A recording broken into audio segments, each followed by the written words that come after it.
நீங்கள் போய் சகல ஜனங்களையும் சீடராக்கி அவர்களை பிதா, குமாரன், பரிசுத்த ஆவியின் திருப்பேரில் ஞானஸ்தானம் கொடுங்கள் என்றார்.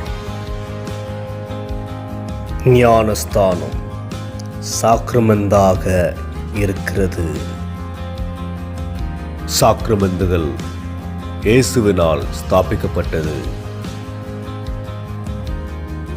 சாக்ரமெந்து என்பதற்கு வெளிப்புறமான ஒரு அடையாளம், உள்புறமாக கடவுளுடைய கிருபையை பெறுவது.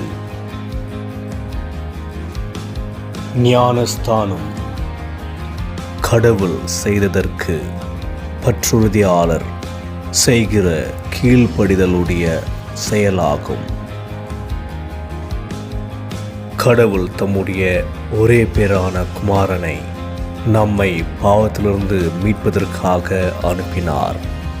உடைந்த உறவை புதுப்பிக்கவும் அவரில் புதிய வாழ்வை தருவுமே.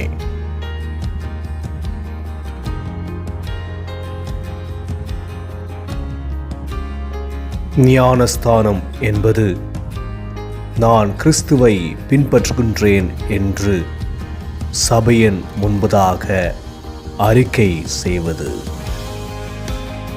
கிறிஸ்து நம்முடைய பாவத்திற்காக மரித்து உயிர்த்தெழுந்தார் என்ற அடையாளமாக ஞானஸ்தானத்தில் நாம் பாவத்தில் மரித்து புதிய மனிதர்களாக கிறிஸ்துவில் புதிய வாழ்வை பெறுகின்றோம்.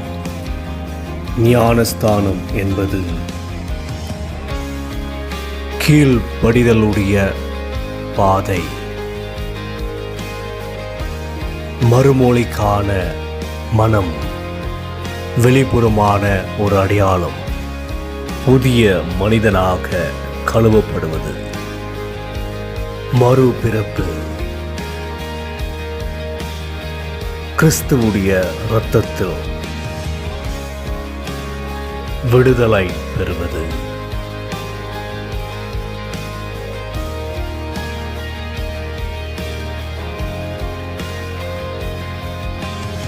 மரித்து வாழ்வை பெறுவது.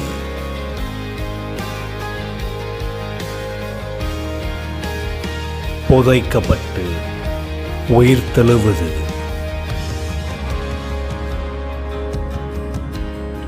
பழையவை ஒழிந்து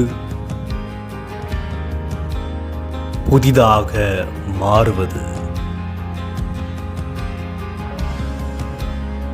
நான் யாராக இருந்தேன், நான் யாராக இருக்கின்றேன். நம்பிக்கையற்ற சூழல் மாறி நம்பிக்கைக்குள்ளாக வருவது. சுமைகள் லகுவாக மாறுவது.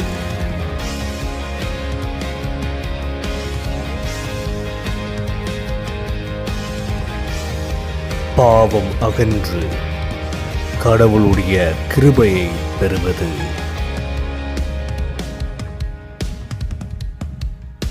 இழந்தவர்களை மீட்பது.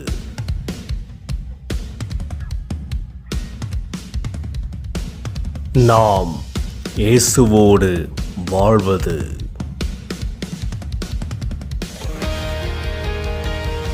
ஞானஸ்தானம்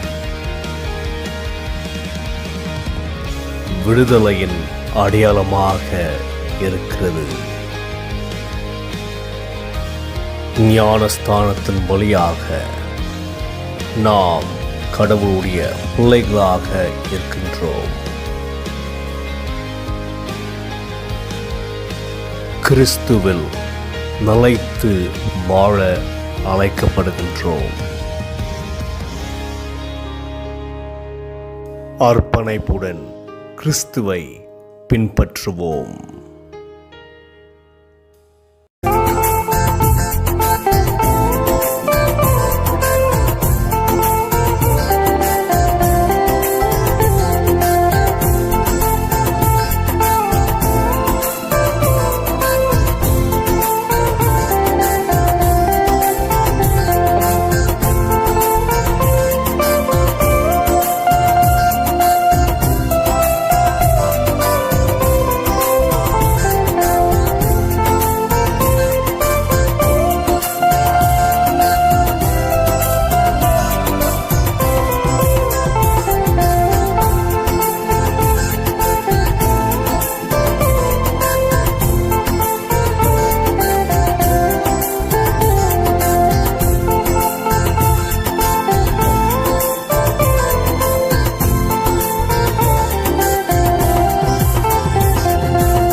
மைந்தன் தூயாவின் திருப்பெயரால் ஆமேன். சற்று நேரம் நாம் அமைதியாக அமர்ந்து கடவுளுடைய இருப்பு நிலையை நாம் உணர கடவோம். இறைவேண்டல் செய்வோம்.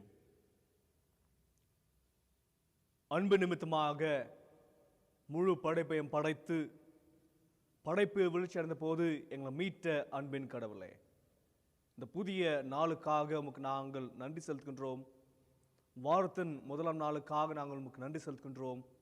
இந்நாளிலும் நாங்கள் எங்களுடைய குடும்பத்தோடு இணைந்து எங்களுடைய இல்லங்களில் அமர்ந்து உம்மை நாங்கள் ஸ்தோத்திரிக்கின்ற போதும் துதிக்கின்ற போதும் இந்த வழிபாட்டிலே நாங்கள் கலந்து கொள்கின்ற போதும் உம்முடைய இருப்பு நிலை எங்கள் மத்தியிலே இருக்க வேண்டும் நாங்கள் மன்றாடுகின்றோம். உம்மை நாங்கள் முழு இதயத்தோடும் ஆத்மாவோடும் பலத்தோடும் வழிபட நீர் எங்களுக்கு கிருபை பாராட்டும். இது அனைத்தும் நாங்கள் உம்முடைய திருப்பேரில் வேண்டிக் கொள்கின்றோம். ஆமேன். உங்களுடைய இல்லங்களில் அமர்ந்து கடவுளை வழிபட்டு கொண்டிருக்கின்ற உங்கள் யாவரையும் மூவரு கடவுளின் திருப்பேரால் வாழ்த்துகின்றேன். கடவுளை போற்றுவனமாக நாம் யாவரும் இணைந்து நம்முடைய பாமாலையில் 276 பாமாலை சுத்த ஆவி என்னில் தங்கும் என்ற பாமாலையை யாவரும் இணைந்து பாடுவோம். சுத்த ஆவி என்னில் தங்கும், நானும் சுத்தனாகவே, பாவ அழுக்கெல்லாம் நீக்கும்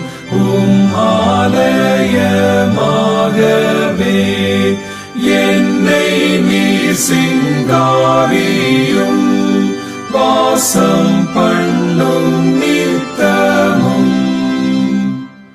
சத்ய ஆவி என்னில் தங்கும், நானும் சத்யனாகவே, தெய்வ பக்தி என்னில் முற்றும் வளர்ந்தேற செய்யுமே, நீர் என்னில் பிரவேசியும் ஆண்டு கொள்ளும் நித்தமும். நேச ஆவி என்னில் தங்கும், நானும் நேசனாகவே, துசுபாவம் போகிற பண்ணும் அன்பில் நான் வேரூன்றவே, அன்பின் சுவாலை எழுப்பும் மென்மேலும் வளர்த்திடும்.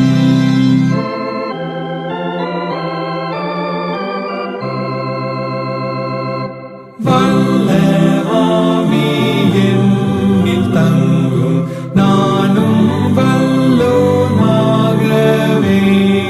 சாத்தான் என்னை தூண்டி விடும் போது ஜெயங்கொள்ளவே,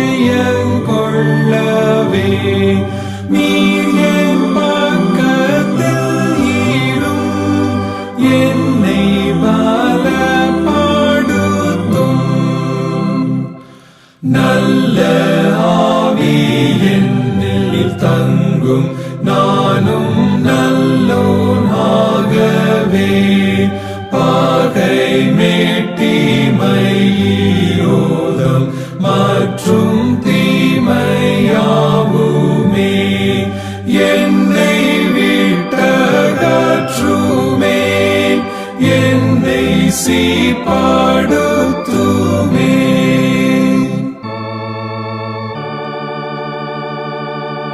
தெய்வ ஆவி என்னில் தங்கும், நானும் உம்மில் தங்கவே, மோட்ச பாதையில் நடத்தும் இயேசுவின் முகத்தையே தெளிவாக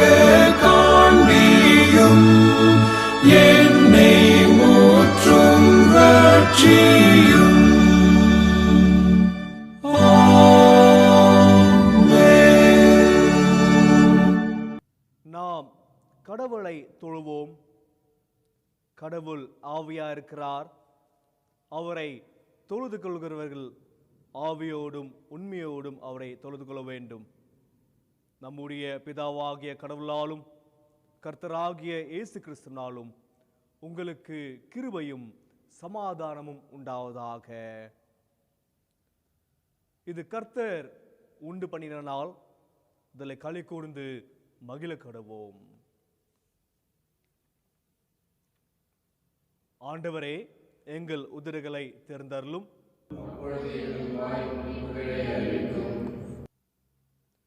பிதாவுக்கும் குமாரனுக்கும் பரிசுத்தாவிக்கும் மகிமை உண்டாவதாக.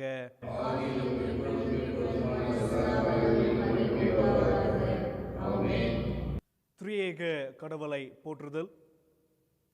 சேனைகளின் கடவுளாகிய கர்த்தரே, நீர் பரிசுத்தர், பரிசுத்தர், பரிசுத்தர். வானமும் பூமியும் உமது மகிமையால் நிறைந்திருக்கின்றன. உன்னதத்திலே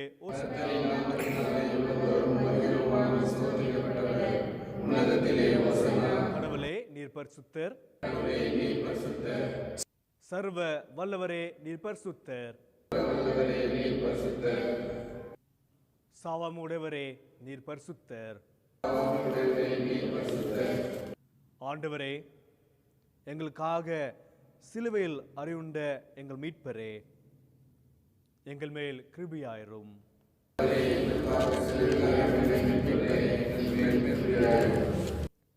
பரிசுத்த ஆவியாகிய ஆண்டவரே, எங்கள் மேல் கிருபையாயிரும். ஆண்டவரே, எங்கள் ஜெபங்களையும் ஆராதனைகளையும் ஏற்றுக்கொண்டு எங்கள் மேல் கிருபையாயிரும்.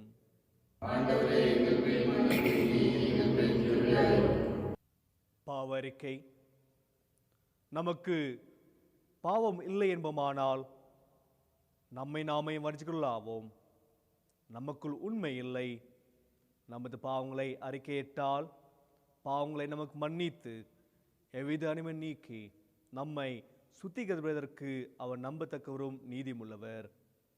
நான் எழுந்து என் தகப்பனிடத்திற்கு போய், தகப்பனே, விரதமாகவும் உமது பார்வையிலும் பாவம் செய்தேன்.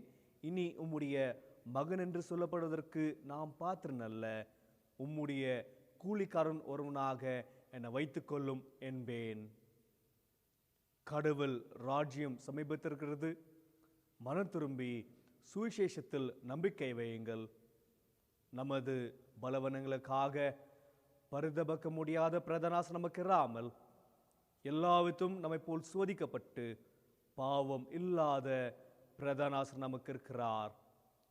நாம் சற்று நேரம் அமைதியாக அமர்ந்து நம்முடைய பாவங்களை நாம் உணர கடவோம். பாவங்களை உணர்வதற்கு உதவியாக நம்முடைய கீர்த்தனைகளில் 154ஆம் கீர்த்தனை கிருபை புரிந்து என்னை ஆழ்ந்த பாடலை யாவர் முனைந்து பாடுவோம்.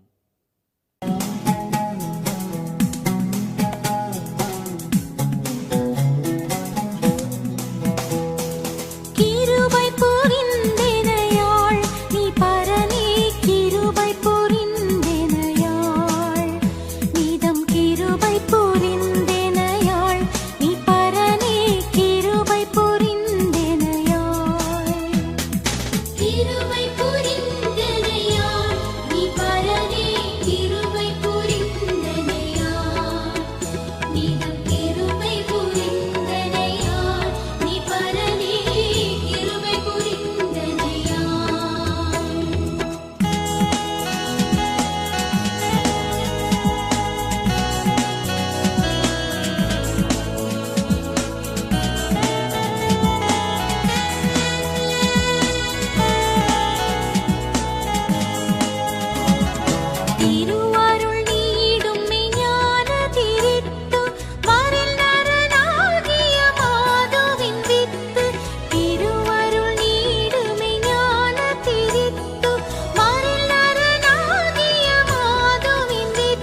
புரிந்தனையாளும்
சர்வ வளமுள்ள கடவுளிடத்தில் நாம் நமது பாவங்களை தாழ்மையோடு அறிக்கையிடுவோம். நாம் யாவரும் சேர்ந்து சொல்லுவோம். சர்வ வல்லமையும்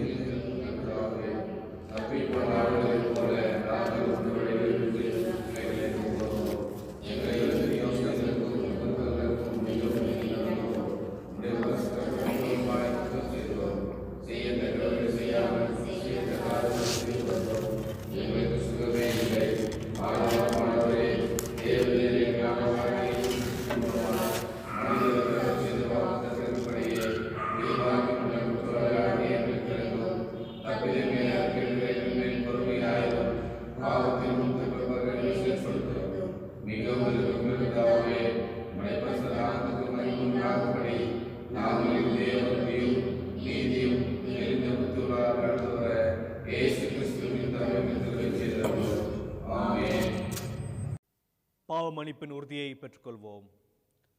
சர்வ வல்லமையும் மிகுந்த இரக்கமுள்ள ஆண்டவர் மன்னிப்பையும் பாவ நிமித்தத்தையும் நமக்கு கட்டளையிட்டருளி வாழ்க்கையை சீர்பதற்கான காலத்தையும் தமது பரிசுத்தாவின் கிருபையும் தேற்றுதலும் தந்தருள்வாராக. ஆமேன். ஆண்டவரை துதியுங்கள். இந்நாளுக்குரிய திருமறை பகுதிகளை நாம் படிக்க கேட்போம். யாத்ராகமம் 14ஆம் அதிகாரம் 15ஆம் திருவசனம் துவங்கி 31ஆம் திருவசனம் வரை. Exodus chapter 14 verses beginning from 15 to 31. அப்பொழுது கர்த்தர் மோசேயை நோக்கி, நீ என்னிடத்தில் முறையிடுகிறது என்ன? புறப்பட்டு போங்கள் என்று இஸ்ரவேல் புத்திரருக்கு சொல்லு. நீ உன் கோலை ஓங்கி உன் கையை சமுத்திரத்தின் மேல் நீட்டி சமுத்திரத்தை பிளந்து விடு. அப்பொழுது இஸ்ரவேல் புத்திரர் சமுத்திரத்தின் நடுவாக வெட்டாந்தரையில் நடந்து போவார்கள். எகிப்தியர் உங்களை பின்தொடர்ந்து வரும்படி நான் அவர்கள் இருதயத்தை கடினப்படுத்தி பார்வோனாலும் அவன் ரதங்கள் குதிரை வீரர் முதலாகிய அவனுடைய எல்லா இராணுவத்தாலும் மகிமைப்படுவேன். இப்படி நான் பார்வோனாலும் அவன் ரதங்களாலும் அவன் குதிரை வீரராலும் மகிமைப்படும் போது நானே கர்த்தர் என்பதை எகிப்தியர் அறிவார்கள் என்றார். அப்பொழுது இஸ்ரவேலரின் சேனைக்கு முன்னாக நடந்த தேவதூதனானவர் விலகி அவர்களுக்கு பின்னாக நடந்தார். அவர்களுக்கு முன் இருந்த மேக ஸ்தம்பமும் விலகி அவர்கள் பின்னே நின்றது. அது எகிப்தியரின் சேனையையும் இஸ்ரவேலரின் சேனையையும் முழுவதும் ஒன்றோடொன்று சேராதபடி அவைகள் நடுவில் வந்தது. எகிப்தியருக்கு அது மேகமும் அந்தகாரமுமாயிருந்தது, இஸ்ரவேலருக்கோ அது இரவை வெளிச்சமாக்கிற்று.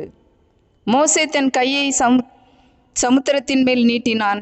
அப்பொழுது கர்த்தர் முழுவதும் பலத்த கீழ்காற்றினால் சமுத்திரம் ஒதுங்கும்படி செய்து அதை வறண்டு போக பண்ணினார். ஜலம் பிளந்து போயிற்று. இஸ்ரவேல் புத்திரர் சமுத்திரத்தின் நடுவாக வெட்டாந்தரையில் நடந்து போனார்கள். அவர்கள் வலது புறத்திலும் அவர்கள் இடது புறத்திலும் ஜலம் அவர்களுக்கு மதிலாக நின்றது.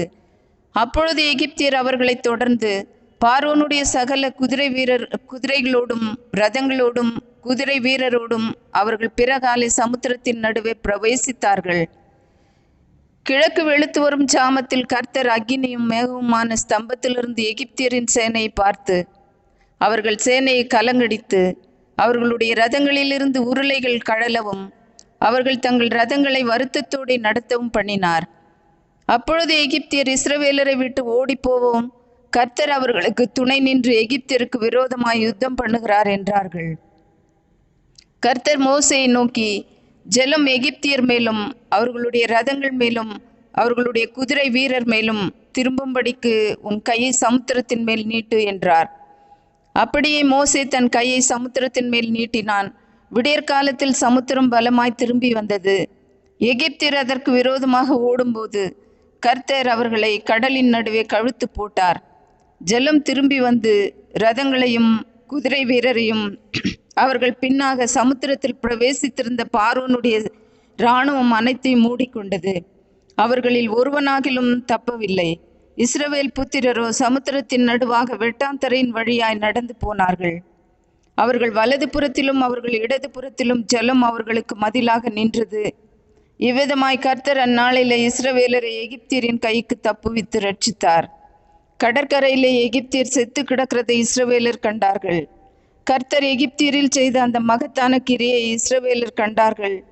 அப்பொழுது ஜனங்கள் கர்த்தருக்கு பயந்து கர்த்தரிடத்திலும் அவருடைய ஊழியக்காரனாகிய மோசேயின் இடத்திலும் விசுவாசம் வைத்தார்கள் என்பதே. தேவனே உமக்கு மகிமை உண்டாவதாக. நிருப பாடம் படிக்க கேட்போம். தீத்து 3ஆம் அதிகாரம் 3ஆம் திருவசனம் துவங்கி 8ஆம் திருவசனம் வரை. Epistle reading according to Titus chapter 3 verse being from 3 to 8. ஏனெனில் முற்காலத்திலே நாமும் புத்தியினரும் கீழ்ப்படியாதவர்களும் வழித்தப்பி நடக்கிறவர்களும் பலவித இச்சைகளுக்கும் இன்பங்களுக்கும் அடிமைப்பட்டவர்களும் துர்க்குணத்தோடும் பொறாமையோடும் ஜீவனம் பண்ணுகிறவர்களும் பகைக்கப்படத்தக்கவர்களும் ஒருவரையொருவர் பகைக்கிறவர்களுமாயிருந்தோம்.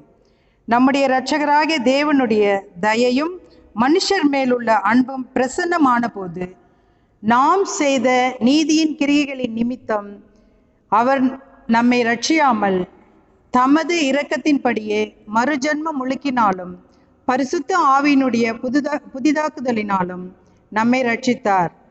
தமது கிருபையினாலே நாம் நீதிமான்கள் ஆக்கப்பட்டு நித்திய ஜீவன் உண்டாகும் என்கிற நம்பிக்கையின்படி சுதந்திரராக தக்கதாக அவர் தமது இரட்சகராகிய இயேசு கிறிஸ்து மூலமாய் அந்த பரிசுத்த ஆவியை நம்மேல் சம்பூர்ணமாய் பொழிந்தருளினார். இந்த வார்த்தை உண்மையுள்ளது. தேவனிடத்தில் விசுவாசம் உள்ளவர்கள் நற்கிரியைகளை செய்ய ஜாக்கிரதையாய் இருக்கும்படி நீ இவைகளை குறித்து திட்டமாய் போதிக்க வேண்டும் என்று விரும்புகிறேன். இவைகளே நன்மையும் மனுஷருக்கு பிரயோஜனமானவைகள் என்பவைகளே வாசிக்க தெரிந்து கொள்ளப்பட்ட நிருப பாடம் வாசித்தாயிற்று. தேவனே உமக்கே மகிமை உண்டாவதாக. நற்செய்தி பாடத்தை நாம் படிக்க கேட்போம். தூய யோவான் எழுதின நற்செய்தி நூல் 3ஆம் அதிகாரம் 1ஆம் திருவசனம் துவங்கி 8ஆம் திருவசனம் வரை. யூதருக்குள்ளே அதிகாரி என நிக்கதேமு எனப்பட்ட பரிசேயன் ஒருவன் இருந்தான். அவன் காலத்திலே இயேசுவினிடத்தில் வந்து, ரவி, நீர் தேவனிடத்தில் இருந்து வந்த போதகர் என்று அறிந்திருக்கிறோம். ஏனெனில் ஒருவனும் தன்னுடனே தேவன் இராவிட்டால் நீர் செய்கிற இப்படிப்பட்ட அற்புதங்களை செய்ய மாட்டான் என்றான். இயேசு அவனுக்கு பிரதியுத்தரமாக, ஒருவன் மறுபடியும் பிறவாவிட்டால் தேவனுடைய ராஜ்யத்தை காண மாட்டான் என்று மெய்யாகவே மெய்யாகவே உனக்கு சொல்கிறேன் என்றார். அதற்கு நிக்கதேமு, ஒரு மனுஷன் முதிர் வயதாயிருக்கையில் எப்படி பிறப்பான்? அவன் தன் தாயின் கர்ப்பத்தில் 2ஆம் தரம் பிரவேசித்து பிறக்கக்கூடுமோ என்றான். இயேசு பிரதியுத்தரமாக, ஒருவன் ஜலத்தினாலும் ஆவினாலும் பிறவாவிட்டால் தேவனுடைய ராஜ்யத்தில் பிரவேசிக்க மாட்டான் என்று மெய்யாகவே மெய்யாகவே உனக்கு சொல்கிறேன். மாம்சத்தினால் பிறப்பது மாம்சமாயிருக்கும், ஆவியினால் பிறப்பது ஆவியாயிருக்கும். நீங்கள் மறுபடியும் பிறக்க வேண்டும் என்று நான் உனக்கு சொன்னதை குறித்து அதிசயப்பட வேண்டாம். காற்றானது தனக்கு இஷ்டமான இடத்திலே வீசுகிறது, அதன் சத்தத்தை கேட்கிறாய். ஆதிலும் அது என்ன இடத்திலிருந்து வருகிறதென்றும் என்ன இடத்திலிருந்து போகிறதென்றும் உனக்கு தெரியாது. ஆவினால் பிறந்தவன் எவனோ அவனும் அப்படி இருக்கிறான் என்றார் என்பவைகளே. Let us listen to the gospel reading in English. The gospel according to St. John, chapter 3, verses beginning from 1 to 8. There was a man of the Pharisees named Nicodemus, a ruler of the Jews. This man came to Jesus by night and said to him, Rabbi, we know that you are a teacher come from God, for no one can do these signs that you do unless God is with him. Jesus answered and said to him, Most assuredly I say to you, unless one is born again, he cannot see the kingdom of God. Nicodemus said to him, How can a man be born when he is old? Can he enter a second time into his mother's womb and be born? Jesus answered, Most assuredly I say to you, unless one is born of water and the Spirit, he cannot enter the kingdom of God. That which is born of the flesh is flesh, and that which is born of the Spirit is spirit. Do not marvel that I said to you, you must be born again. The wind blows where it wishes, and you hear the sound of it, but cannot tell where it comes from and where it goes. So is everyone who is born of the Spirit.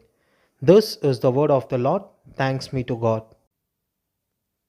அருளுரைக்கு ஆயத்தமாக நாம் யாவரும் இணைந்து கீர்த்தனைகளில் 189ஆம் கீர்த்தனை, என்னை ஜீவ பலியாய் ஒப்புக்கொடுத்தேன் என்ற கீர்த்தனை யாவரும் இணைந்து பாடுவோம்.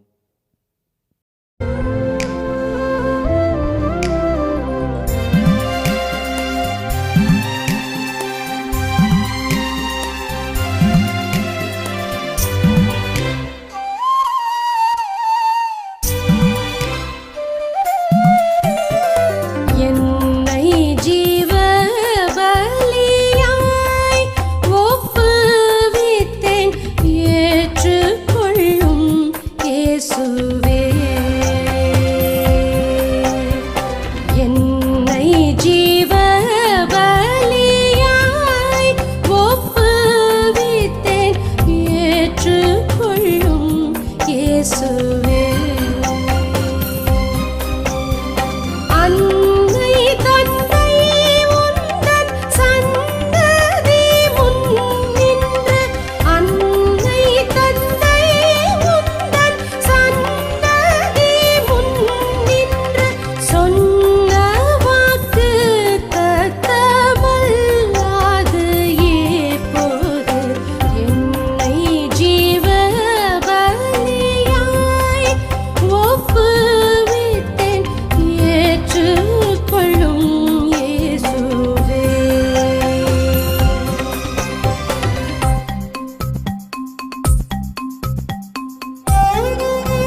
கொள்ளும் இயேசுவே.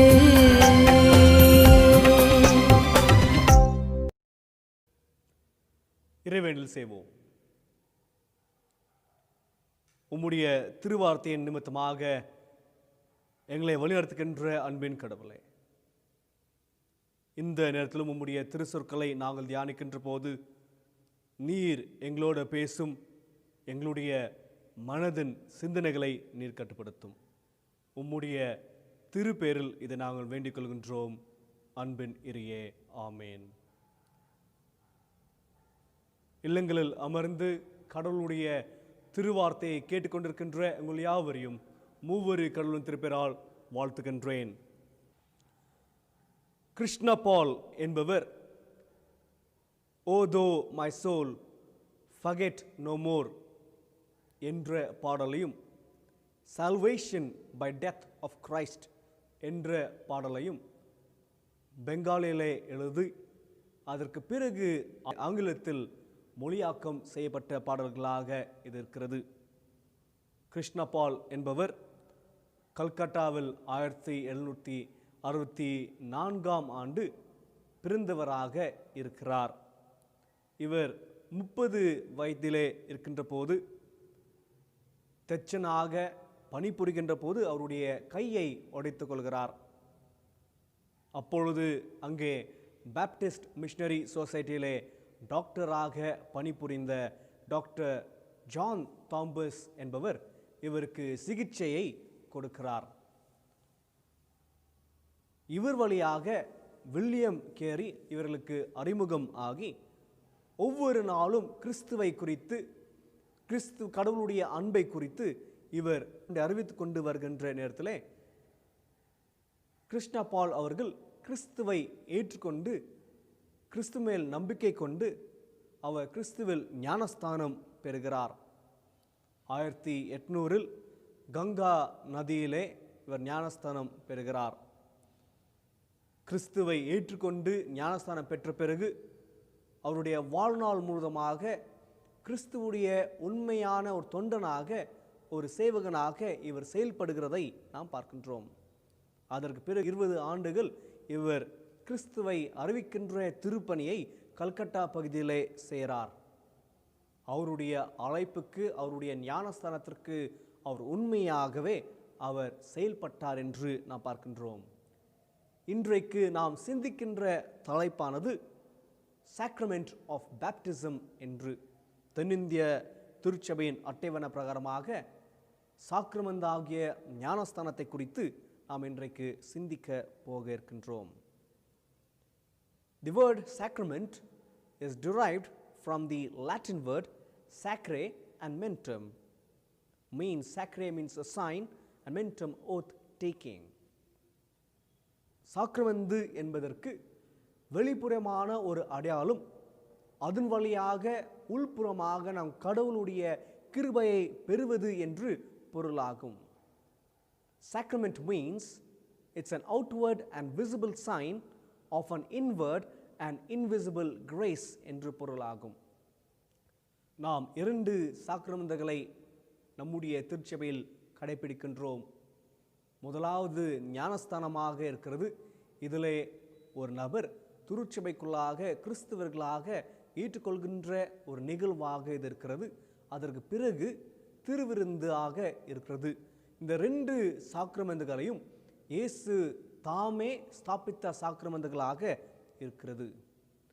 நீங்கள் போய் சகல ஜனங்களையும் சீடராக்கி பிதா, குமாரன், பரிசுத்தாவினால் அவர்களுக்கு ஞானஸ்தானம் கொடுங்கள் என்று சொல்கின்ற போது அங்கே அவர் ஞானஸ்தானம் என்ற சாக்ரமெண்டை ஸ்தாபிக்கிறதை நாம் பார்க்கின்றோம். ஞானஸ்தானம் என்ற வார்த்தை கிரேக்க மொழியில் பாப்டிசோ என்ற வார்த்தையிலிருந்து வருகிறது. இதுடைய பொருள் சுத்திகரிப்பு, டு வாஷ் என்று நாம் பார்க்கின்றோம். இந்த சுத்திகரிப்புடைய நிகழ்வானது, இந்த சுத்திகரிப்புடைய செயலானது யூதர்களுக்கு ஒரு புதிய பழக்கம் அல்ல, மாறாக பழைய ஏற்பாட்டிலிருந்தே இது வருகிறதை நாம் பார்க்கின்றோம். ஆசாரியர்கள் கடவுளை வழிபடுவதற்கு முன்பதாக தம்மை தாமே சுத்திகரித்து வழிபட வேண்டும் என்று நாம் யாத்ராகமும் 40ஆம் அதிகாரம் 12ஆம் திருவசனம் துவங்கி 15ஆம் திருவசனம் வரை வருகிறதை நாம் பார்க்கின்றோம். அதே போல கடவுளுக்கு காணிக்கை கொடுப்பதற்கு முன்பதாக ஆசாரியர்கள் தம்மை தாமே சுத்திகரித்து அதற்கு பின்பும் காணிக்கை கொடுத்த பிறகும் சுத்திகரிக்க வேண்டும் என்று லேவியர் 16ஆம் அதிகாரம் 4ஆம் வசனத்திலும் 24ஆம் வசனத்திலும் வருகிறதை பார்க்கின்றோம். இஸ்ரவேல் மக்கள் எருசலேம் தேவாலயத்திற்குள்ளாக பிரவேசிப்பதற்கு முன்பதாக தங்களுடைய கைகளையும் கால்களையும் தண்ணீரினால் சுத்திகரித்த பிறகுதான் அவர்கள் எருசலேம் தேவாலயத்துக்குள்ளாக அவர்கள் பிரவேசிப்பார்கள் என்றால் இங்கே தண்ணீர் என்பது ஒரு சுத்திகரிக்கின்ற ஒரு அடையாளமாக, சுத்திகரிக்கின்ற ஒரு பொருளாக இங்கே கருதப்படுகிறதை நாம் பார்க்கின்றோம். Water as an agent of cleansing. The practice of purifying oneself, cleansing oneself is not new in New Testament, but it was practiced right throughout the Old Testament. இதை நாம் புதிய ஏற்பாட்டு நூலில் பார்க்கின்ற போது யோவான் ஸ்நானகன் இந்த ஞானஸ்தானத்தை மறுபடியும் சுத்திகரிக்கின்ற ஒரு நிகழ்வாக இவர் செய்கிறதை நாம் பார்க்கின்றோம். யோவான் 2ஆம் அதிகாரம் 6ஆம் திருவசனத்திலே நாம் பார்க்கின்றோம். John's baptism was also a sign of purification. Mark எழுதின நற்செய்தி நூல் 1ஆம் அதிகாரம் 4ஆம் திருவசனத்தில் யோவான் ஸ்நானகன் இந்த சுத்திகரிப்பு எவ்வாறு செய்கிறார் என்று பார்க்கின்ற போது அவருடைய அழைப்பானது மனத்திரும்பலுக்கான அழைப்பாகவும் பாவமன்னிப்பை பெற்றுக்கொள்வதற்கான ஒரு அழைப்பாகவும் இருக்கிறது. John's baptism was a call to repentance and forgiveness. என்றால் அங்கு இருக்கின்ற மக்கள் அனைவரும் தங்களுடைய பாவத்தை விட்டு மனம் திரும்ப வேண்டும் என்று யோவான் ஸ்நானகன் ஞானஸ்தானம் கொடுக்கிறார். என்றால் பாவம் இல்லாத இயேசு கிறிஸ்து எதற்காக ஞானஸ்தானம் பெற்றார் என்ற கேள்வி நமக்கு வருகிறதை நாம் பார்க்கின்றோம். When Jesus was sinless, why did he take baptism? மத்தேயு எழுதின நற்செய்தி நூல் 3ஆம் அதிகாரம் 13ஆம் திருவசனத்திலிருந்து 15ஆம் திருவசனம் வரையும், அதே போல மார்க் எழுதின நற்செய்தி நூல் 1ஆம் அதிகாரம் 10ஆம் திருவசனம் 11ஆம் திருவசனத்தில் இந்த நிகழ்வு வருகிறதை பார்க்கின்றோம். இந்த நிகழ்வை கூர்ந்து நாம் கவனிக்க வேண்டும் என்றால் அங்கே ஆகின்ற நிகழ்வுகளே எதற்காக இயேசு கிறிஸ்து ஞானஸ்தானம் பெற்றார் என்று நாம் அங்கே புரிந்து கொள்ளலாம். இயேசு கிறிஸ்து ஞானஸ்தானம் பெறுகின்ற போது வானங்கள் தடுக்கப்பட்டு ஒரு சத்தம் உருவாகி இவருடைய நேசுகுமார் என்ற சத்தம் வருகிறது. தூயாவையான புறாவை போல இறங்கி வருவதை பார்க்கின்றோம். என்றால் இந்த இடத்துல இயேசு கிறிஸ்து தான் கடவுளுடைய மகன் என்ற வெளிப்பாட்டு இங்கே உருவாகிறதை நாம் பார்க்கின்றோம். கடவுள் தம்மையே தம்முடைய மகனை வெளிப்படுத்துகின்ற நிகழ்வாக இயேசு கிறிஸ்துடைய ஞானஸ்தானம் இங்கே இருக்கிறதை பார்க்கின்றோம். அது மட்டுமல்லாமல் இயேசு கிறிஸ்து நம்மோடு அடையாளப்படுத்துகின்ற ஒரு நிகழ்வாகவும் இது அமைகிறது. The baptism of Jesus is self-revelation of God. Jesus identified as Son of God, the beloved Son, and Jesus identifying himself with us. கிறிஸ்துவ ஞானஸ்தானம் திருச்சபைக்கு ஸ்தாபிக்கப்படுகின்ற போது சீடர்கள் சென்று திருச்சபைகளை ஸ்தாபிக்கின்ற போதும் இத்தகைய புரிதல் தான் அங்கே வருகிறதை பார்க்கின்றோம். தூய்மைப்படுத்துதலுடைய புரிதல். 1 பேதுரு 3ஆம் அதிகாரம் 21ஆம் திருவசனத்திலே நாம் பார்க்கின்றோம். அதே போல கலாத்தியர் 4ஆம் அதிகாரம் 6ஆம் திருவசனத்திலே இந்த ஞானஸ்தானத்தின் வழியாக நம் கடவுளுடைய பிள்ளைகளாக நாம் மாறுகின்றோம். இதன் வழியாக நம் கடவுளை அப்பா பிதாவே என்று கூப்பிடுவதற்கு இது நம்மை தகுதிப்படுத்துகிறது என்று அங்கே கலாத்தியரிலே எழுதப்படுகிறதை நாம் பார்க்கின்றோம். என்றால் முதலாவது ஞானஸ்தானம் நாம் எதற்காக பெறுகிறோம்னா சுத்திகரிக்கின்ற ஒரு நிகழ்வாக இருக்குது. அதோடு பார்க்கின்ற போது இதன் வழியாக நம் கடவுளுடைய பிள்ளைகளாக நாம் ஏற்றுக்கொள்ளப்படுகின்றோம் என்று நாம் இங்கே 2ஆவதாக பார்க்கின்றோம். அப்பா பிதாவே என்று கூப்பிடுவதற்கு இது ஒரு அடித்தளமாக அமைகிறது என்று நாம் பார்க்கின்றோம். இதே 1ஆம் நூற்றாண்டிலே பார்க்கின்ற போது 1 கொரிந்தியர் 10ஆம் அதிகாரம் 1ஆம் திருவசனம் துவங்கி 4ஆம் திருவசனை பார்க்கின்ற போது பவுலடியார் இந்த பகுதி எழுதுகின்ற போது ஞானஸ்தானத்தை இஸ்ரவேல் மக்கள் அவருடைய விடுதலை பயணத்திற்கு அவர் ஒப்பிட்டு எழுதுகிறதை பார்க்கின்றோம். சிவந்த சமுத்திரை கடந்து வருகிறதையும் அதே போல அவருடைய 40 வருடங்கள் பயணத்திலே கடவுள் மேகஸ்தம்பமாக அவர்கள் வழி நடத்ததையும் இந்த ஞானஸ்தானம்க்கு ஒப்பிட்டு அங்கே பவுலடியார் சொல்கிறதை பார்க்கின்றோம். இதன் வழியாக அங்கே இஸ்ரவேல் மக்கள் ஞானஸ்தானம் பெற்றார் என்று அங்கே அவர் கூறுகிறதை நாம் பார்க்கின்றோம். அதே போல ரோமர் 6ஆம் பிரிவு 1ஆம் திருவசனம் துவங்கி 4ஆம் திருவசனை பார்க்கின்ற போது இந்த ஞானஸ்தானம் என்பது எவ்வாறு கிறிஸ்து மரித்து உயிர்த்தெழுந்தாரோ அதே போல நாம் ஞானஸ்தானம் பெறுகின்ற போது நம்முடைய பாவத்தில் மரித்து நாம் கிறிஸ்துவுக்குள்ளாக வாழ்க்கைக்குள்ளாக வருகின்றோம். ஒரு புதிய மனிதராக நாம் உருவாக்கப்படுகின்றோம். ஒரு புதிய வாழ்வை நாம் பெறுகின்றோம் என்று இந்த ரோமர் 6ஆம் அதிகாரம் 1ஆம் திருவசனத்திலிருந்து 4ஆம் திருவசனம் வரை அங்கே குறிப்பிடுகிறதை நாம் பார்க்கின்றோம். Baptism is compared with the death and resurrection of Christ. We die in sin and we resurrect, sharing a new life என்று நாம் இங்கே பார்க்கின்றோம். ஞானஸ்தானத்தை குறித்து நாம் மேலும் பேசுகின்ற போது ஞானஸ்தானத்தை குறித்து சில விவாதங்கள் வருகிறதை பார்க்கின்றோம். எத்தகைய ஞானஸ்தானத்தை நாம் பெற வேண்டும், எத்தகைய ஞானஸ்தானத்தை நாம் கொடுக்க வேண்டும் என்று வருகிறதை பார்க்கின்றோம். குழந்தை ஞானஸ்தானமா அல்லது ஒரு மனிதன் வளர்ந்த பிறகு அந்த அடல்ட் ஞானஸ்தானத்தை அடல்ட் பேப்டிசமை கொடுக்க வேண்டுமா என்று அங்கே ஒரு கேள்வி எழும்புகிறதை நாம் பார்க்கின்றோம். மார்க் எழுதின நற்செய்தி நூல் 10ஆம் அதிகாரம் 13ஆம் திருவசனம் துவங்கி 16ஆம் திருவசனத்தை பார்க்கின்ற போது இயேசு கிறிஸ்து சிறு பிள்ளைகளை ஆசீர்வதிக்கிறதை பார்க்கின்றோம். அந்த இடத்துல சிறு பிள்ளைகளை என்னிடத்தில் வருவதற்கு இடம் கொடுங்கள், அவர்களை தடை பண்ணாதுங்கள் என்று அங்கே அவர் கூறுகிறதை பார்க்கின்றோம். The word which is written for hinder is kolio in Greek. இதே வார்த்தை தான் பிலிப்பும் எத்தோப்பியன் ராஜஸ்திரியும் அவர்களுடைய உரையாடலில் அந்த எத்தோப்பியன் கேட்கின்ற போது எனக்கு என்ன ஞானஸ்தானம் பெறுவதற்கு என்ன தடை இருக்குதுன்னு கேட்கின்ற போது இதே வார்த்தை தான் அங்கேயும் பயன்படுத்துவதை பார்க்கின்றோம். கோலியோ என்ற வார்த்தை, அதாவது சிறு பிள்ளைகளுக்கு கொடுப்பதற்கும் சிறு பிள்ளை என்னிடத்தில் வருவதற்கு இடம் கொடுங்கள் சொல்கிற போதும் அது குழந்தை ஞானத்திற்கு நாம் ஒப்பிட்டு நாம் பார்க்கலாம். அதே போல இந்த எத்தோப்பியன் கேட்கின்ற போது இந்த ஞானஸ்தானத்திற்கு என்ன தடை என்று சொல்கின்ற போது அதுவும் நாம் கொடுக்கிறோம் என்றால் நாம் கிறிஸ்துவ குடும்பத்தில் பிறக்கின்றவர்கள் அந்த குழந்தை ஞானஸ்தானத்தை நாம் கொடுக்கின்றோம். புதிதாக கிறிஸ்துவை ஏற்றுக்கொண்டு ஞானஸ்தானம் பெறுவர்கள் அவர்களுக்கு அடல்ட் ஞானஸ்தானம் கொடுக்கின்றோம் என்று நாம் இங்கே பார்க்கின்றோம்.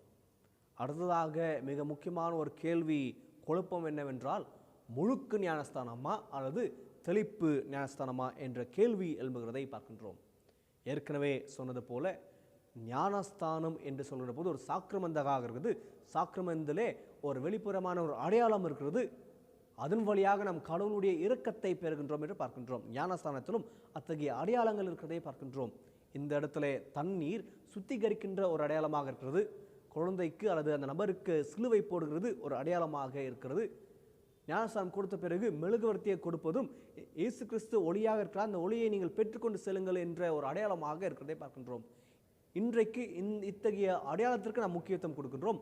ஆனால் அதன் வழியாக ஞானஸ்தானம் வழியாக நம் கடவுளுடைய கிருபை பெற்றவர்களாக இருக்கின்றோம், கடவுளுடைய பிள்ளைகளாக இருக்கின்றோம் என்று நாம் அதற்கு முக்கியத்துவம் கொடுக்காமல் நாம் இருக்கின்றோம். ஞானஸ்தானம் தெளிப்பு ஞானஸ்தானம் இருந்தாலும் சரி அல்லது முழுக்கு ஞானஸ்தானமாக இருந்தாலும் சரி, இரண்டுக்கும் ஒரே ஞானஸ்தானம் என்று தான் நம்முடைய புரிதல் இருக்க வேண்டும் என்று நாம் பார்க்கின்றோம். இரண்டு ஞானஸ்தானத்திலும் நாம் கடவுளுடைய பிள்ளைகளாக இருக்கின்றோம், நாம் கடவுளுடைய பிள்ளைகளாக ஏற்றுக்கொள்ளப்படுகின்றோம். திருச்சபையுடைய முதல் அங்கத்தினராக ஆவதற்கு இது ஒரு அடித்தளமாக இருக்குது என்று நாம் பார்க்கின்றோம். பலர் குழந்தையிலே ஞானஸ்தானம் பெற்ற பிறகு அவர்கள் வளர்ந்த பிறகு இல்லை முழுக்கு ஞானஸ்தானம் தான் முழுமையான ஞானஸ்தானம், இயேசு கிறிஸ்து முழுக்க ஞானஸ்தானத்தை தான் பெற்றார் என்று அவருடைய புரிதல் இருக்கிறதை பார்க்கின்றோம். ஆனால் எபேசியர் 4ஆம் அதிகாரம் 5ஆம் திருவசனத்திலே மிக தெளிவாக அங்கே வருகிறது, நம்முடைய நம்பிக்கையானது ஒரே ஞானஸ்தானம் என்று. அதுதான் நம்முடைய பற்றுறுதியிலும் நாம் அறிக்கை செய்கின்றோம், ஒரே ஞானஸ்தானம் ஒரே திருச்சபையில் நாம் விசுவாசிக்கிறோம் என்று. என்றால் குழந்தையிலே நாம் தெளிப்பு ஞானஸ்தானம் கொடுத்தால் அது ஒரு முறை அதே நம்முடைய மீட்பின் அடையாளமாக இருக்கிறது என்று நாம் இங்கே பார்க்கின்றோம். ஞானஸ்தானம் வழியாக என்ன நிகழ்வாகிறது, என்ன நாம் பெறுகின்றோம், என்ன மாற்றம் உருவாகுது என்று நாம் சிந்திக்க வேண்டும் என்றால் நமக்கு கொடுக்கப்பட்டிருக்கின்ற 3 திருமறை பகுதியிலும் சற்று நாம் சிந்திப்போம். முதலாவது யாத்ராகமம் 14ஆம் அதிகாரம் 15ஆம் திருவசனம் துவங்கி 31ஆம் திருவசனத்திலே பார்க்கின்ற போது இஸ்ரவேல் மக்கள் எகிப்து நாட்டிலே அடிமை வாழ்க்கையில் இருக்கிறார்கள். அந்த அடிமை வாழ்க்கையை விட்டு அவர்கள் வெளியேறி வருகின்ற போது முதலாவது அவர் வருகின்ற இடம் இந்த சிவந்த சந்திரமாக இருக்கிறது. அதிலே கடவுள் ஒரு வழியை உருவாக்கி அங்கே அவர் பயணம் செல்கிறதை பார்க்கின்றோம். வழி இல்லாமல் இடத்திலே ஒரு வழியை கடவுள் உருவாக்குறதை நாம் இங்கே பார்க்கின்றோம். என்றால் இந்த அடிமை வாழ்க்கையிலிருந்து இவர் ஒரு புதிய வாழ்க்கைக்குள்ளாக இவர் பயணத்திற்கு துவங்குகிறதை பார்க்கின்றோம். என்றால் இந்த அடையாளமானது ஒரு விடுதலையின் அடையாளமாக இருக்கிறது.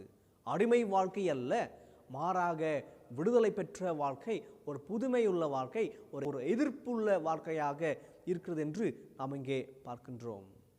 இந்த விடுதலையுடைய பயணம் என்று சொல்கின்ற போது அந்த விடுதலையுடைய பயணம் கடவுளுடைய நினைவு கூறுதலே வருகிறதை பார்க்கின்றோம். இஸ்ரவேல் மக்கள் 400 வருடங்கள் எகிப்திலே அவர்கள் இருக்கிறார்கள், அடிமையில் இருக்கிறார் என்றால் அவருடைய கண்ணீரையும் அவருடைய கூக்குரலையும் அவருடைய கஷ்டத்தையும் கடவுள் கேட்கின்றவராக இருக்கிறார். அதை கேட்டு இறங்கி வந்து மோசேக்கு என்னுடைய மக்களுடைய கூக்குரலை கேட்டேன், அவருடைய கண்ணீரை நான் பார்த்தேன் என்று அவர் நினைவு கூறுகிறதை பார்க்கின்றோம். ஆபிரகாமுக்கும் ஈசாவுக்கும் யாக்கோபுக்கும் கடவுள் செய்த வாக்குறுதியை அவர் நினைத்து பார்த்து அந்த வாக்குறுதி செய்யப்பட்ட நாட்டை உங்களுக்கு நான் கொடுப்பேன் என்று இங்கே அவர் இறங்கி வருகிறதை பார்க்கின்றோம். என்றால் ஞானஸ்தானம் என்று சொல்கின்ற போது விடுதலையுடைய அடையாளமாக சொல்கின்ற போது அந்த விடுதலுடைய அடையாளத்துக்கு முன்பதாக கடவுள் நம்மை நினைத்து பார்க்கின்றவராக இருக்கிறார் என்று நாம் புரிந்து கொள்ள வேண்டும். நாம் எத்தகைய சூழல் நாம் வாழ்ந்தாலும், நம்முடைய வாழ்க்கையில் எத்தகைய கஷ்டங்கள் நாம் சந்தித்தாலும் கடவுள் நம்மோடு இருக்கிறார் என்று நாம் ஞானஸ்தானத்தில் பெற்ற அந்த கிருபை நம்மோடு இருக்கிறது என்று நாம் உறுதியோடு நம்ப வேண்டும் என்று நாம் முதலாவதாக பார்க்கின்றோம். விடுதலை என்று நாம் சொல்கின்ற போது யூதர்களுடைய சமுதாயத்தில் விருத்த சேதனம் வெறும் ஆண்களுக்கு மட்டும் தான் செய்யப்பட்டது என்று நாம் பார்க்கின்றோம். அதன் வழியாக இவர்கள் கடவுளால் தெரிந்து கொள்ளப்பட்ட மக்களாக அடையாளமாக அந்த விருத்த சேதனம் இருக்கிறதை பார்க்கின்றோம்.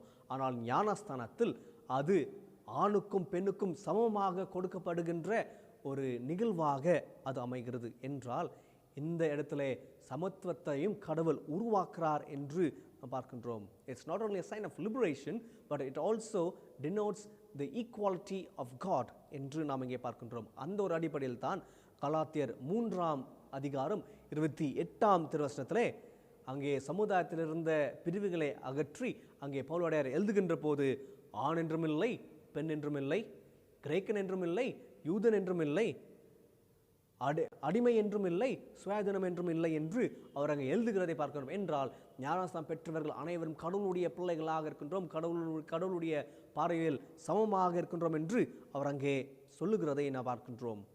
Through baptism we are liberated and also we are equal in God's sight. We are all children of God. முதலாவது நாம் பார்ப்பது baptism as a sign of liberation. இரண்டாவதாக நமக்கு கொடுக்கப்பட்டிருக்கின்ற நிருபப்பாடும் தீத்து 3ஆம் அதிகாரம் 3ஆம் திருவசனம் துவங்கி 8ஆம் திருவசனம் வரை நமக்கு கொடுக்கப்பட்டிருக்கிறது. இந்த பகுதியிலே 5ஆம் திருவசனத்திலே எழுதுகின்ற இந்த எழுத்தாளர் எழுதுகின்ற போது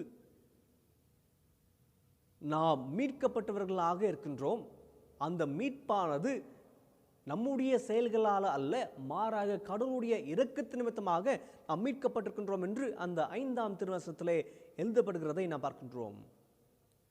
We are cleansed through mercy of Christ, not by our deeds என்று அங்கே எழுதப்பட்டிருக்கிறது.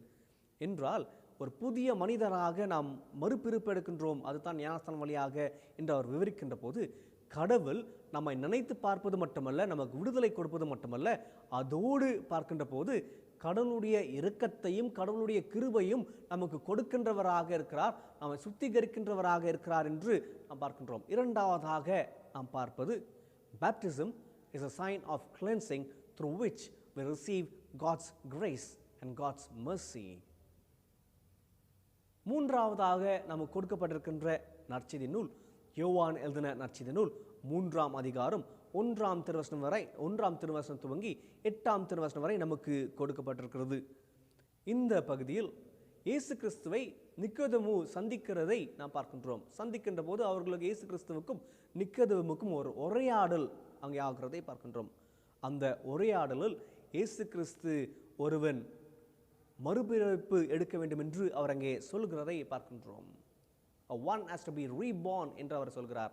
அதற்கு நிக்கும்போது கேள்கிற எவ்வாறு ஒரு மனிதன் தன்னுடைய தாயின் வயிற்றிலே மறுபடியும் பிறக்க முடியும் என்ற கேள்வி எழுப்புகின்ற போது இயேசு கிறிஸ்து சொல்கின்ற காரியம் ஒருவன் தண்ணீரினாலும் ஆவியினாலும் பிறவிட்டால் என்று அங்கே சொல்கிறதை பார்க்கின்றோம். We have to be reborn in spirit and by water என்று கிறிஸ்து கூறுகிறதை பார்க்கின்றோம்.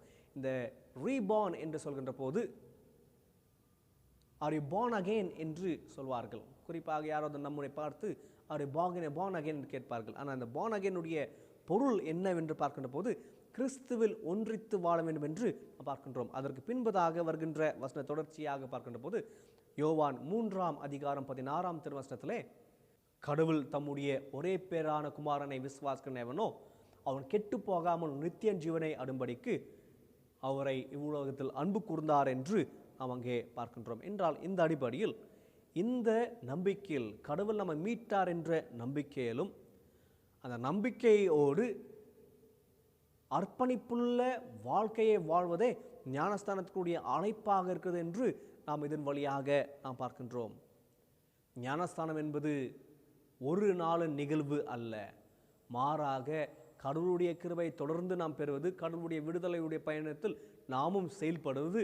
அதோடு நாம் பார்க்கின்ற போது ஞானஸ்தானத்தில் குழந்தை ஞானஸ்தானத்தில் பெற்றோர்கள் கொடுக்கின்ற வாக்குறுதி, இந்த குழந்தையை நான் கடவுளுடைய வழியிலே வளர்ப்பேன் என்று அவர் கொடுக்கின்ற வாக்குறுதி, அல்லது வளர்ந்தவர்கள் எடுக்கின்ற ஞானஸ்தானத்தில் நான் என்னுடைய வாழ்க்கையை அர்ப்பணிப்போடு வாழ்கின்றேன் என்று சொல்கின்ற அந்த வாக்குறுதிகளை ஒவ்வொரு நாளும் வாழ்வதே ஞானஸ்தானத்துடைய அடித்தளமாக இருக்கிறது. அதுதான் அர்ப்பணிப்போடு வாழ்வது என்று பார்க்கின்றோம். அந்த வாக்குறுதிகளை ஒவ்வொரு நாளும் நினைத்து பார்த்து உண்மையான கிறிஸ்தவர்களாக வாழ்வதே இந்த ஞானஸ்தானத்துக்குரிய அர்த்தமாக அடித்தளமாக இருக்கிறது என்று நாம் இங்கே பார்க்கின்றோம். Baptism is faith in action. அதாவது ஞானஸ்தானம் என்பது செயல்முறையாக செயல்படுகின்ற போதே ஞானஸ்தானம் முழுமை பெறுகிறது என்று நாம் இங்கே பார்க்கின்றோம். என்றால் ஞானஸ்தானத்துடைய சாக்கிரமந்தாக ஞானஸ்தானம் வழியாக நாம் விடுதலை பெற்றிருக்கின்றோம், கடவுளுடைய இறுக்கத்தை பெற்றுக்கின்றோம், கடவுள் நம்மை நினைத்து பார்க்கிறார் என்று பார்க்கின்றோம், கடவுளுடைய கிருபை நாம் பெறுகின்றோம், நாம் கடவுளுடைய பிள்ளைகளாக இருக்கின்றோம், நாம் கிறிஸ்தவர்களாக வாழ்வதற்கு அது முதல் அடித்தளமாக இருக்கிறது என்று நாம் பார்க்கின்ற போது அந்த ஞானஸ்தானத்துடைய அனுபவமானது ஒவ்வொரு நாளும் நாம் வாழ வேண்டும் என்று நாம் இங்கே பார்க்கின்றோம். மூன்றாவதாக பார்ப்பது baptism is to lead a dedicated spiritual life. ஞானஸ்தானம் என்பது அர்ப்பணிப்புள்ள வாழ்க்கையை வாழ்வதே என்று நாம் மூன்றாவதாக பார்க்கின்றோம். இன்றைய செய்தியை நீங்கள் எளிதாக நினைவில் வைக்க 3 குறிப்புகளை LCD என்று நீங்கள் நினைவில் வைக்கலாம். எல் என்பதற்கு baptism is a sign of liberation என்று பார்க்கின்றோம். liberation, L for liberation. இரண்டாவதாக baptism is a sign of cleansing through which we receive the grace and mercy of God. C, cleansing. D என்பது baptism is a call to live a dedicated spiritual life. dedication என்று மூன்றாவதாக பார்க்கின்றோம். LCD. இத்தகைய விடுதலையுடைய செயலோடு நாமும் செயல்பட, கடவுளுடைய இரக்கத்தை நாம் பெற்றவர்களாக பிறருக்கு அது காண்பிக்கின்றவர்களாக அர்ப்பணிப்புள்ள வாழ்க்கையை நாம் வாழ கடவுள் நமக்கு துணை புரிவராக. ஆமேன். கண்களை மூடி நாம் இறைவேண்டல் செய்வோம். அன்பு நிறைந்த கடவுளே, இந்த நாளுக்காகவும் இந்த நேரத்துக்காகவும் உமக்கு நாங்கள் நன்றி செலுத்துகின்றோம். உம்முடைய கிருபை நிமித்தமாக, உம்முடைய இரக்கத்தின் நிமித்தமாக நீர் முழு படைப்பையும் மீட்டவராக இருக்கின்றீர். அதற்காக உமக்கு நாங்கள் நன்றி செலுத்துகின்றோம். நீங்கள் போய் சகல ஜனங்களையும் சீடராக்கி பிதா குமாரன் பரிசுத்தாவினால் அவர்களுக்கு ஞானஸ்தானம் கொடுங்கள் என்று நீ ஸ்தாபித்த சாக்கிரமந்தை நாங்கள் நினைத்து பார்க்கின்றோம். அந்த சாக்கிரமந்து வழியாக நீர் எங்களை உம்முடைய பிள்ளையாக ஏற்றுக்கொண்டிருக்கின்றீர். உம்முடைய கிருபை நீர் எங்கள் தருகின்றவராக இருக்கின்றீர், எங்களை சுத்திகரிக்கின்றவராக இருக்கின்றீர். அதற்காக உமக்கு நாங்கள் நன்றி செலுத்துகின்றோம். உம்முடைய விடுதலையுடைய செயலை நாங்கள் நினைத்து பார்த்து உண்மையாகவே அர்ப்பணிப்புள்ள வாழ்க்கையோடு நாங்கள் வாழ நீர் எங்களுக்கு துணை புரியும். இந்த வழிபாட்டு முழுவதுமாக நீர் எங்களோடு இருந்தீர். உம்முடைய பிரசனத்தினால் நீர் எங்களை நிரப்பியிருக்கின்றீர். அதற்காக உமக்கு நன்றி செலுத்துகின்றோம். தொடர்ந்து கர்த்தாவே, இந்த நேரத்திலும் எங்களுடைய திருச்சபையாருக்காக, திருச்சபையுடைய ஒவ்வொரு குடும்பங்களுக்காக நாங்கள் மன்றாடுகின்றோம். ஒவ்வொரு குடும்பத்தையும் நீர் ஆசீர்வதிக்க வேண்டும் நாங்கள் வேண்டி நிற்கின்றோம். குடும்பத்தின் தேவைகளை சந்தித்தரலும். கஷ்டத்திலும் துன்பத்திலும் கண்ணீரோடும் கவலையோடும் இருக்கின்றவர்களுக்கு உம்முடைய ஆறுதலையும் உம்முடைய சமாதானத்தையும் நீர் தர வேண்டும் என்று நாங்கள் மன்றாடுகின்றோம். குழப்பம் நிறைந்த உலகத்தில், கலவரங்கள் நிறைந்த உலகத்தில் நாங்கள் வாழ்கின்ற போது நாங்கள் சமாதான கருவிகளாக ஜீவிக்க கிருபை பாராட்டும். கடந்த நாட்களிலே கர்த்தாவே, பெங்களூர் பகுதியில் ஆன கலவரத்திற்காக நோக்கி நாங்கள் பார்க்கின்றோம்.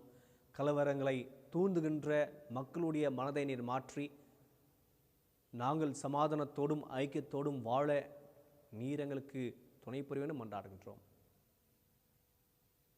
இந்த நேரத்திலும் நாங்கள் சாந்தகுமார் அவருடைய குடும்பத்திற்காக முன்னோக்கி நாங்கள் பார்க்கின்றோம். அவருடைய மனைவி, அவருடைய பிள்ளைகளுக்கு உம்முடைய ஆறுதலையும் சமாதானத்தையும் நீர் கொடுத்து நீர் அவர்களுக்கு பக்கபலனாக இருக்கின்றீர் என்ற நிச்சயத்தோடு அவர்கள் தொடர்ந்து வாழ நிற்கவே பாராட்டும். விடுதலையின் கடவுளாக நீர் இருப்பதற்காக உமக்கு நாங்கள் நன்றி செலுத்துகின்றோம். இந்நாளிலும் கர்த்தாவே, எங்களுடைய நாட்டிற்காக நாம் மன்றாடுகின்ற போது எங்களுடைய நாட்டிற்கு நீர் கொடுத்திருக்கின்ற சுதந்திரத்திற்காக நாங்கள் நன்றி செலுத்துகின்றோம்.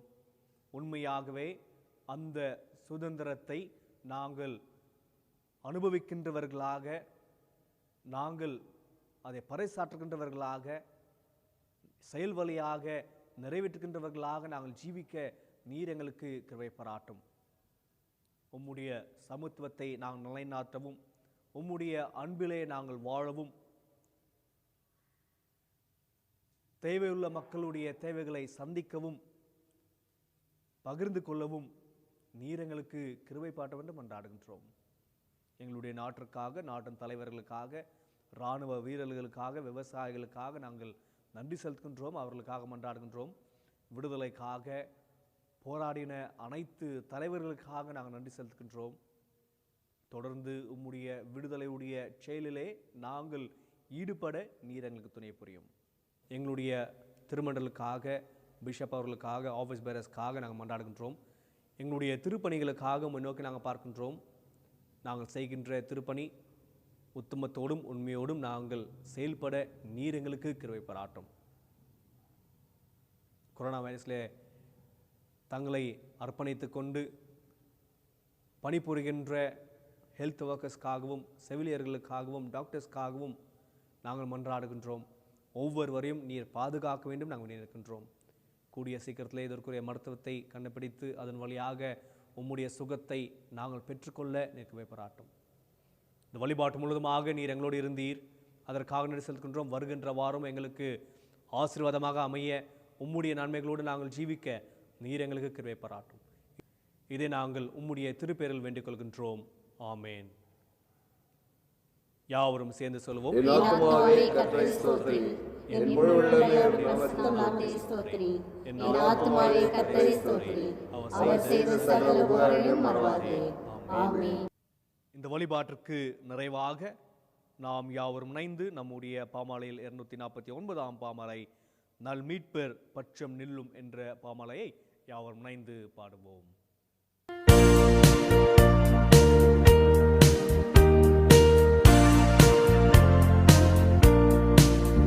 நல் மீட்பர் பட்சம் நில்லும் இரட்சண்ய வீரரே, ராஜாவின் கொடியேற்றி போராட்டம் செய்யுமே. சேனாதிபதி இயேசு மாற்றாரை மேற்கொள்வார். பின் வெற்றி கிரீடம் சூடி செங்கோலும் ஓச்சுவார்.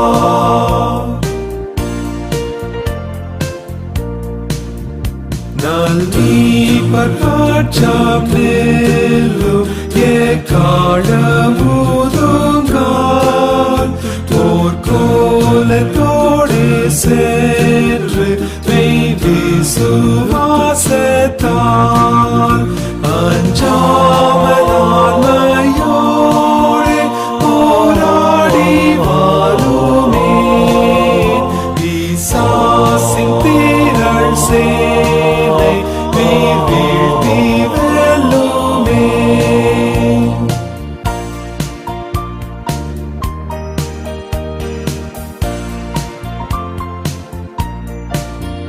நல் மீட்பர் பட்சம் நில்லும் எவ்வீர சூரமும், நம்பாமல் திவ்ய சக்தி പെറ്റേ പ്രയോഗിയും സർവായുധത്തെയും കർത്താവൈ സാരുവീർ எமோசமும் பாராமல் உன் தாண்டில் செல்லுவீர்.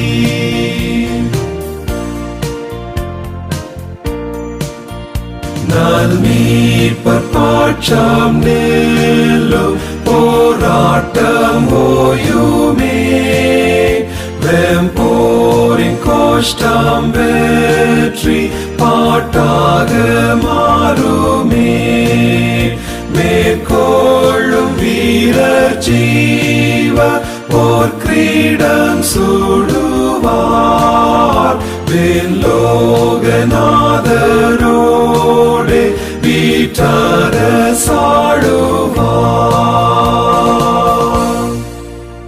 இறை ஆசையை பெற்றுக்கொள்வோம்.